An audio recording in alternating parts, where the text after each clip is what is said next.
Olá, sejam todos bem-vindos. O programa Ronda está começando. Para você que gosta de ficar muito bem informado, eu já vou direto ao ponto. Produção, tudo bem com vocês? Coloca no ar aí movimentação do Fórum Desembargador Mendes Vanderlei. Gente, hoje de manhã, eu e a minha equipe de reportagem saímos às ruas para conferir a movimentação que aconteceu na casa de onde moravam Cauã e Joaquim. Também no Fórum Desembargador Mendes Vanderlei, para onde foram parentes das vítimas. Devo lembrar o caso. Vocês se lembram o que aconteceu na madrugada de 21 de abril, quando dois garotos, esses que aparecem no cartaz, foram mortos. Foram mortos lá no centro da cidade. Eu acho que eu vou mostrar a imagem da casa hoje de manhã, porque tem também uma faixa bem grande na casa, colocada lá por parentes. E hoje, aí ó, essa é a imagem. Toda essa movimentação é por causa de uma audiência de instrução. Hoje, George Alves e Juliana Salles estão sendo colocados frente a frente. Toda a manifestação disso aí está acontecendo no Fórum Desembargador Mendes Vanderlei. Nesse carro vieram de Vitória parentes de Cauã, e alguns parentes também do Joaquim. E essa faixa cobra justiça, Cauã e Joaquim, monstros e coisa e tal. E uma outra faixa estendida. Esta é a casa, para quem não mora aqui na cidade de Linhares e está nos acompanhando. Estou ao vivo aí na internet, né, produção? Muito bem. Para quem me acompanha no Facebook, em todo o estado do Espírito Santo e até fora dele, esta é a casa que nós mostramos anteriormente, onde tudo aconteceu. Na Nicola Biancardi com a Augusto Calmon, bem no centro da cidade de Linhares. E aí a cobrança já na frente do Fórum Desembargador Mendes Vanderlei, onde tudo acontece. O aparato policial foi bem grande, né? Não houve problemas, não houve maiores problemas, tudo muito pacífico. E aí o Heine Budkowski, que é pai do Cauã, bem desesperado hoje lá, claro, não seria para menos que isso, e as viaturas no Fórum Desembargador Mendes Vanderlei. Tudo isso para uma audiência de instrução, onde os dois seguramente vão ser também ouvidos. Agora, o que é uma audiência de instrução? Eu vou explicar esse momento aí, ó. Eu vou explicar esse momento aí, onde o Heine Budkowski, ele conversa com um policial militar, que estava à disposição no Fórum Desembargador Mendes Vanderlei. O que está acontecendo? Que conversa é essa aí, ó? Foi feito um prévio isolamento de algumas áreas e aí foi demarcado onde é que os parentes poderiam ficar. A movimentação de hoje de manhã do Fórum Desembargador Mendes Vanderlei. Para quem está ligando a TV agora, o canal 16, hoje é dia da audiência de instrução para o George Alves e Juliana Salles. Toda a imprensa estava lá, do estado inteiro. Isso vai ser notícia no Brasil todo. E aí todos querendo saber, né, o que de fato aconteceu naquela madrugada, as provas robustas feitas através de laudos periciais. Não sei se nesse momento são apresentados. Será que são numa audiência de instrução? Daqui a pouco a gente vai saber mais o que rola numa audiência de instrução. E o elo da justiça, juntos somos mais fortes, eu também vou explicar isso. Essa camisa que foi feita por parentes do Cauã. Tem uma movimentação no estado para lutar contra casos de pedofilia. E lembrando exatamente o que aconteceu com essas duas crianças. Gente, hoje no programa eu vou trazer todas essas informações. No rádio ou na TV, a notícia chega até você.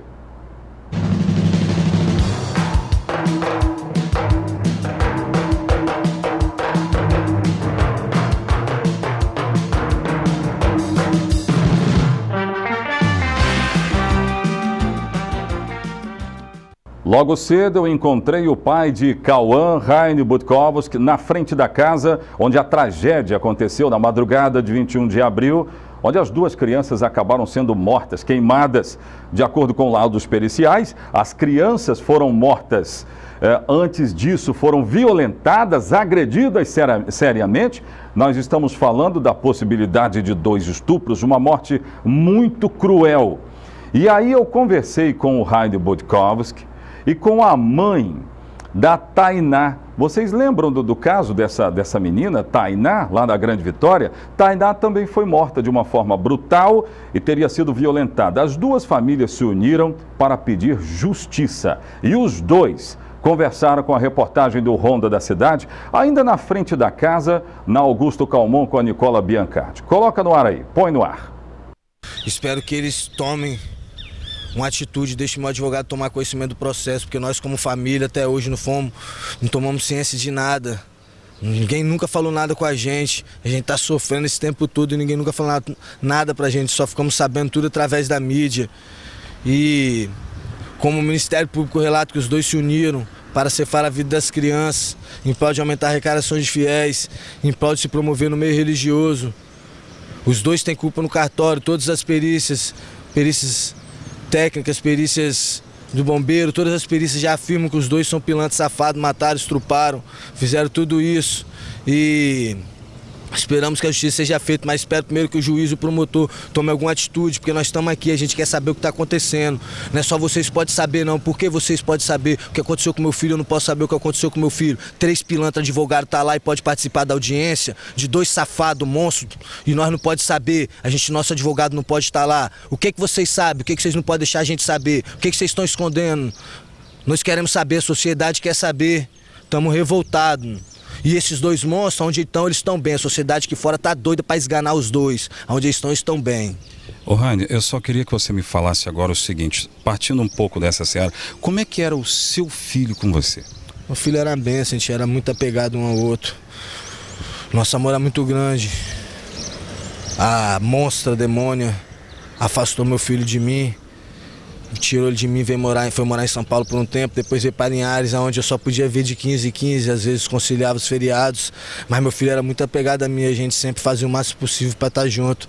Meu filho era muito carinhoso, muito amoroso, muito simpático, muito extrovertido. E quando vocês estavam juntos, o seu filho chegou a te reclamar alguma coisa? Nunca tive nenhuma reclamação, tanto que se eu tivesse tido alguma reclamação, meu filho estaria vivo hoje. Então é esperar a justiça? Esperar a justiça falha, mas eles vão ficar um tempo lá, mas um dia eles vão sair. Dona Clemilda, a dor do Raine é uma dor também que a senhora sentiu na pele. É uma dor que estamos sentindo juntos.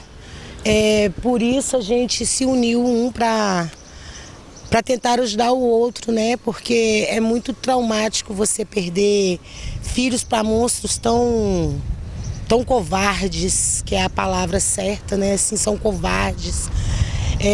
Juliana Salles deveria cuidar, zelar dos seus filhos e ela entrou nesse jogo de monstruosidade, usando ainda a palavra do Senhor. É muito traumático para a sociedade conviver com isso. Cada dia que a gente abre os jornais, a gente se depara com monstruosidades e cada dia mais foram 570 casos em menos de um ano. Isso é a certeza da impunidade. Enquanto a justiça estiver defendendo esses monstros, a sociedade vai viver acuada e com medo, porque esses monstros foram presos, mas eles voltarão para a sociedade. Agora, deixa eu perguntar uma coisa para a senhora.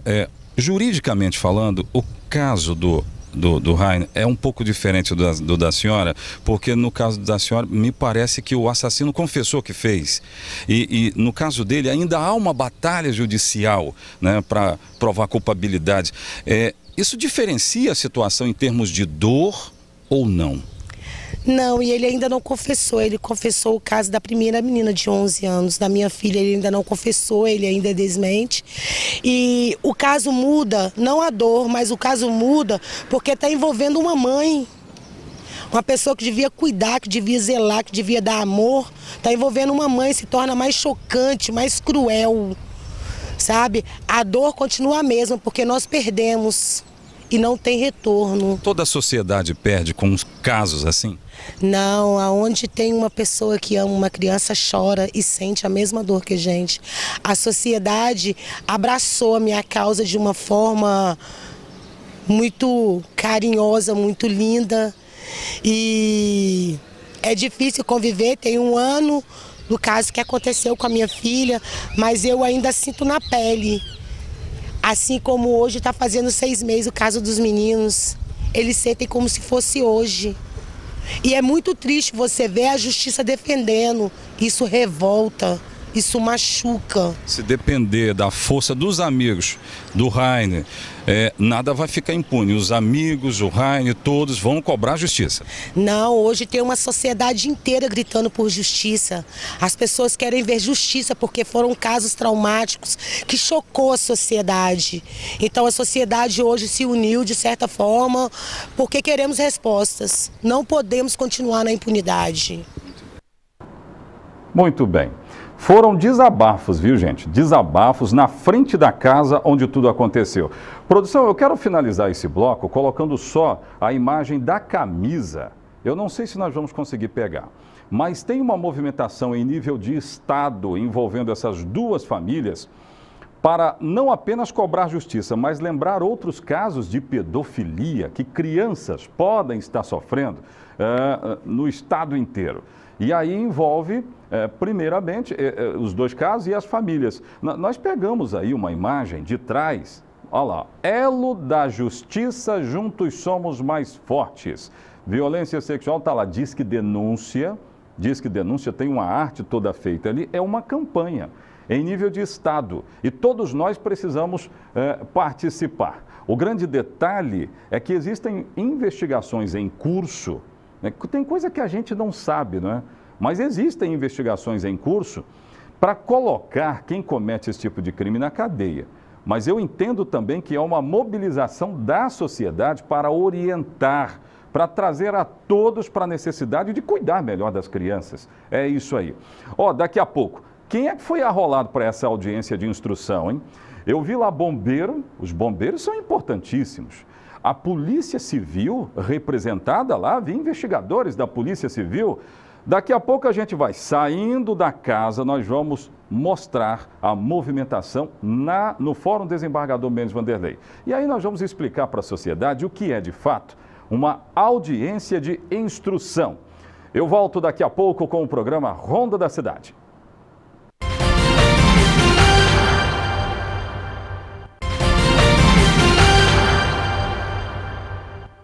Eu vou conversar com o advogado criminalista e ainda nós vamos falar sobre a audiência de instrução que está acontecendo no Fórum Desembargador Mendes Vanderlei. Eu já mostrei imagens, Juliana Salles e George Alves estão em Linhares prestando esclarecimentos no Fórum Desembargador Mendes Vanderlei. Eu vou mostrar imagens, relaxa aí. Eu vou conversar com o Marcos Cabral, tudo bem? Seja bem-vindo ao Ronda. Tudo bem, Oséias, muito obrigado, é um prazer estar aqui com vocês. Bem, vamos mostrar a imagem lá do Fórum Desembargador Mendes Vanderlei e aí a gente vai continuar conversando aqui com o doutor Marcos exatamente sobre o que é de fato uma audiência de instrução. Porque a imprensa toda relatou, falou a respeito, olha, Georgival e Juliana estarão frente a frente numa audiência de instrução. O que é uma audiência de instrução? Doutor, me explica, o que é essa fase, hein? Pois bem, Oséias, esse tipo de crime, o tipo penal, que são, no caso, crimes dolosos contra a vida, onde a titularidade para julgamento é o Tribunal Popular do Júri, ele passa por uma primeira fase.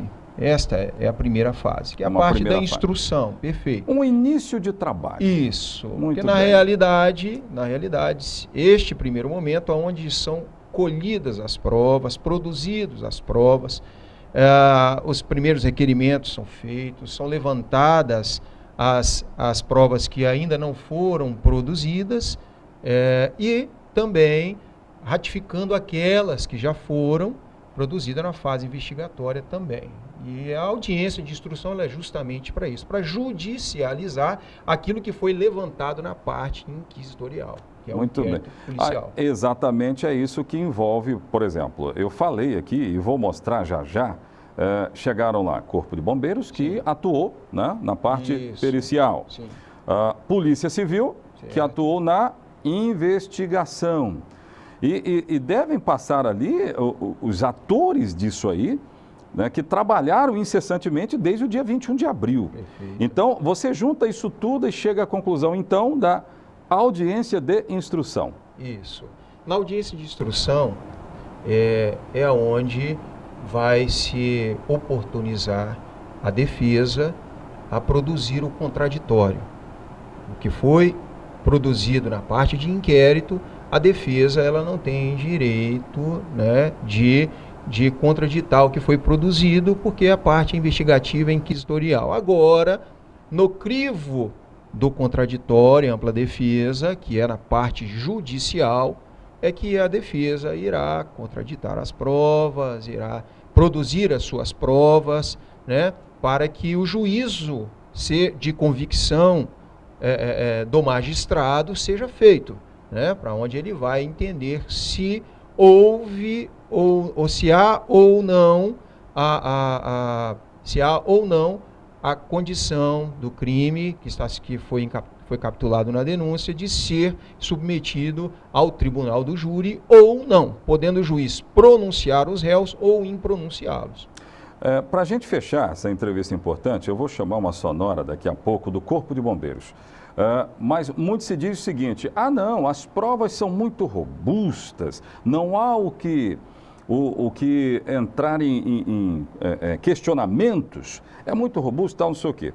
O grande detalhe que eu acho que no direito a gente precisa explicar para quem é telespectador do Ronda é que mesmo que tenham sido levantadas as provas, haverá a partir de então uma batalha judicial envolvendo defesa e acusação, né, doutor? Certo. Então, como dissemos aqui, na parte inquisitorial, que é a parte de levantamento de provas, feito pela autoridade competente, nesse caso, a Polícia Judiciária. Nós estamos mostrando, inclusive, doutor, aí na imagem, algumas dessas partes, sim, olha só. Isso. Exames que certo. foram feitos e tal. Isso. Essas provas produzidas, elas são produzidas de forma unilateral. Então, não se admite aqui contraprovas agora. Agora é a parte em que estão levantando os indícios para que seja depois submetido ao subscritor da denúncia, que é o titular da ação penal, que é o Ministério Público. O Ministério Público, ele analisa essas provas, esses indícios, e aí sim ele denuncia ou não. Esta faculdade é do Ministério Público. O Ministério Público denunciou, o juiz, ele recebeu a denúncia e iniciou então o processamento do feito, onde começa então, foi instaurada uma ação penal. Essa ação penal, nesta fase agora, inclusive a de hoje, é a parte onde as provas judiciais serão produzidas. Aquelas que foram produzidas na parte de inquérito, elas serão judicializadas. Por isso que se ouvem os personagens que participaram na produção dessas provas, como o bombeiro, como a polícia, civil. Isso. Uhum. E é dado à defesa também, Oséias, a possibilidade da defesa produzir as suas provas. Esse direito é um direito constitucional. A Constituição diz ainda que o advogado, ele é essencial à administração da justiça. Sem o advogado, não tem administração da justiça. É neste momento em que este preceito constitucional, ele é respeitado e a defesa, ela pode produzir as suas provas e contrapor as provas já produzidas até o momento. Que é exatamente o que eu acredito que vai acontecer e a gente vai continuar acompanhando. Doutor, obrigado. Eu achei muito esclarecedora a sua vinda aqui, ter nos falado a respeito do direito, para a gente entender o que está acontecendo lá. Porque às vezes um pensa uma coisa, outro pensa de um jeito. Mas o direito está lá para ser entendido. Certo. Isso é que é muito bom. Muito obrigado por ter vindo. Eu que agradeço. Grande abraço.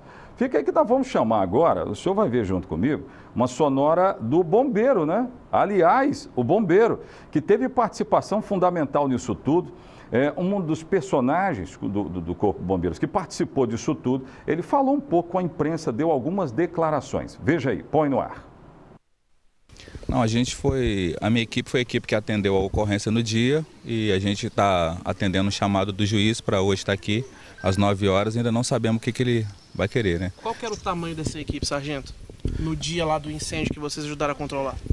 Nós estamos com todo o efetivo que estava de serviço naquele dia, aproximadamente 12 pessoas, 3 veículos, né? Um de resgate e 2 veículos de incêndio. Essas 12 pessoas estão aqui ou o juiz chamou um número limitado? Chamou as partes mais específicas, né? A atuação do resgate, que atendeu a vítima, e a equipe que combateu o incêndio, que entrou na residência. A gente ainda não sabe o que vai falar. Mas, sargento, o que esperar desse processo de hoje, desse julgamento, dessa audiência, melhor dizendo? A gente nem sabe o que vai falar com a gente, né? A gente chegou aqui, vamos ver o que o juiz quer, a gente não sabe ainda o que vai perguntar, a gente não... Só sabe que foi chamado aqui para falar aqui, mas a gente não sabe o que ainda. Qual que foi a participação do senhor lá no incêndio? O senhor esteve lá? Como é que foi a atuação do senhor? Sim, eu fui chefe da equipe do incêndio que entrou na residência, mas a gente ainda não sabe o que vai ser falado com a gente aqui. Comandei a operação de dentro da residência, mas a gente ainda não está sabendo o que vai acontecer aqui. O senhor pode falar? Muito bem, e é no contexto que nós já explicamos. Produção, daqui a pouco de volta eu vou mostrar reações do pai do Cauã. O pai do Cauã cobrou o Ministério Público para que um advogado dele acompanhasse hoje essa audiência de instrução, mas houve uma negativa. Olha só, ele pegou um megafone, eu vou mostrar isso em áudio, né? Eu tenho áudio.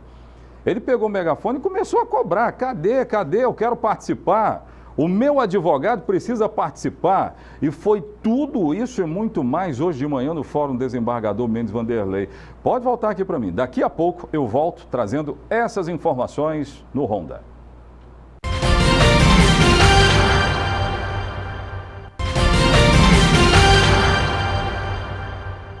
A movimentação foi grande hoje de manhã no Fórum Desembargador Mendes Vanderlei para que a imprensa pudesse acompanhar hoje a audiência de instrução no caso dos garotos Cauã e Joaquim mortos em 21 de abril. A gente continua acompanhando aqui. Eu tenho aí a chegada, inclusive, uma fala dos advogados de defesa, não é? De defesa. Coloca aí, põe no ar. Tudo bem? Tudo bom. Obrigada. Alguma expectativa, doutora? Sim, muitas expectativas. A audiência de Vitória foi bem produtiva. A gente espera que essa também seja. Uma fala muito rápida, ninguém quis se expor muito não. Agora o grande detalhe é o seguinte, a coisa ainda está acontecendo no Fórum Desembargador Mendes Vanderlei. O grande detalhe, gente, é que o Cauã, aliás, o pai do Cauã, Heine Budkowski, ele pediu para acompanhar essa audiência de hoje. Ele fez esse pedido através do seu advogado e o entendimento do MP é que ele não tem embasamento legal, não teria uma prerrogativa, talvez eu poderia dizer isso aqui, para que ele participasse, mas pediu para o seu advogado participar. E houve essa negativa também. Ele falou com a imprensa, né, logo depois de receber essa negativa, e leu as motivações para esta negativa. Eu tenho essas informações aí já prontas. Se tiver, põe no ar. E eu vou falar o nome do juiz, promotor que está aparecendo aqui, ó. É doloroso saber que a justiça... Jornal Diário Oficial do Espírito Santo, local Tribunal de Justiça Linhares, Primeira Vara Criminal, lista 0186-2018. O número eu não preciso dizer, ação penal de competência do júri. Querelante, sou eu, Heine Budkowski Loeiro. As vítimas, Joaquim e Cauã, réu, Jorgeval e Juliana, 2 matadores. Advogado dos Pilantra, Milena Freire de Castro Souza. Advogado do Pilantra e da Pilantra, Rodrigo Duarte Silva. Meu advogado e assistente de acusação que entrou com o requerimento. Para tomar ciência da decisão, o brevíssimo relato. Passa a decidir em relação à habilitação. Esse é o retorno do Ministério Público para o meu advogado. Isso aqui é relatado no Diário Oficial. Em relação à habilitação como assistente de acusação formulada pelo genitor da vítima Cauã, entendo que não prospera, uma vez que, como muito bem asseverou o Ministério Público, ele integra o interesse somente de uma das vítimas, o que ultrapassaria seu direito de acesso aos autos. Como que ultrapassa o direito de acesso aos autos se eu sou pai de uma das crianças mortas e cada advogado relacionado aos 2 monstros está relacionado no nome de um só lá? Não é advogado dos 2, é advogado de um e advogado de outro. Como meu advogado é advogado meu, do meu filho que morreu. Dando continuidade, ele integra... Quanto ao requerimento, cópia dos autos pelo senador Magno Malta para a CPI de maus tratos também não prospera, uma vez que a CPI não tem caráter instrutório ou investigativo. Quanto a isso eu não tenho nada a dizer, porque eu não sei o que Magno Malta poderia ajudar ou não. O que ele fez, o que eu pude tirar proveito dele, não está me ajudando, eu tirei proveito. Não fiz campanha para ele, não fiz nada para ele. Tirei proveito do que ele pôde estar me ajudando. cuja atribuição é da Polícia Judiciária e do Ministério Público. Esse dono da ação penal e, por conseguinte, tem competência exclusiva para decretar o sigilo dos autos. Na forma da lei, o Poder Judiciário, tal material já foi objeto de discussão e decidido no mesmo sentido pelo STF, nos autos do mandato de segurança. Assim, indefiro os requerimentos de habilitação de assistência à acusação e pedido da cópia integral dos autos pela CPI dos maus-tratos. CPI dos maus-tratos, eu entendo, realmente CPI dos maus-tratos não está unificada ao Ministério Público e ao juiz para poder dar força ao andamento do processo, mas os advogados dos três pilantras aqui, dos dois pilantras aqui, advogado de um e advogado de outro, eles conseguiram ter cópia a todos os autos, acesso e conseguiram estar participando da audiência. Agora o meu advogado, eu como vítima, como pai da vítima, como uma pessoa que está sofrendo mais nessa história toda, sou o único pai da história do Brasil que perdeu o filho estrupado, agredido e ateado fogo vivo, aonde não teve notoriedade nacional, aonde não se fala mais nisso. Já se passaram 6 meses, mas o sofrimento continua. Eu quero saber, Ministério Público, por quê? Por que a gente não pode saber o que está acontecendo com o meu filho? Por que a sociedade não pode saber? Mas 2 advogados, 3 advogados pilantra tomaram ciência de tudo e estão lá participando. O que está acontecendo? A sociedade quer saber. Eu não estou falando que é dinheiro, eu não estou falando que vocês estão favorecendo a eles. Eu estou falando que eu também quero os meus direitos. E descobri aqui o seguinte, não há prerrogativa legal para ele participar. Poderia até o advogado dele, mas isso caberia ou dependeria de análise e a análise não foi essa. Não foi essa aí. Mas segue. Para fechar a produção, depois dessa negativa, de ler essa negativa, Heine Budkowski, ele pegou um megafone e foi para frente do fórum cobrar a participação de pelo menos o advogado dele. Eu tenho aí essas informações? Coloca no ar, põe no ar. Ministério Público, por que os advogados dos pilantras podem estar aí participando da audiência? O meu advogado não pode. Os advogados dos pilantras estão aí participando e meu advogado não pode. Por que os advogados do demônio estão aí e meu advogado não pode participar? Por que eles podem ter acesso aos autos e eu não posso? Fala, Ministério Público, Vossa Excelência, cadê vocês? Nunca me deram satisfação, nunca me deram acompanhamento, nunca me procuraram para me ajudar. Por quê? Eu quero resposta agora. Vem, Ministério Público, falar aqui. Ou vocês vão defender pilantra, safado, matador, estrupador? Eu quero falar aqui. A sociedade está comigo. A sociedade quer resposta, Ministério Público. Por que vocês estavam com conhecimento do processo? Por quê? Estão com... Aí depois disso, aquela imagem que eu falei que ia explicar, da polícia conversando com o pai do Cauã, que foi exatamente nesse momento, logo depois, a polícia conversa com ele, delimitou uma área onde os parentes poderiam ficar. Era essa a explicação que eu queria dar naquela imagem lá de trás, onde a polícia chega, conversa e tal, mas foi tudo muito, é esse momento aí, foi tudo muito pacífico, mas de cobranças. Tudo isso por causa da presença do George Alves e da Juliana Salles no Fórum Desembargador Mendes Vanderlei. Para a gente fechar, o nosso departamento de jornalismo vai continuar acompanhando esse caso. Nós vamos continuar acompanhando esse caso, que seguramente vai ser destaque na semana em todas as páginas policiais. Gente, o Ronda fica por aqui. Obrigado pelo carinho da sua audiência. Amanhã de volta. Eu estarei aqui esperando por você. Até amanhã. Tchau, tchau.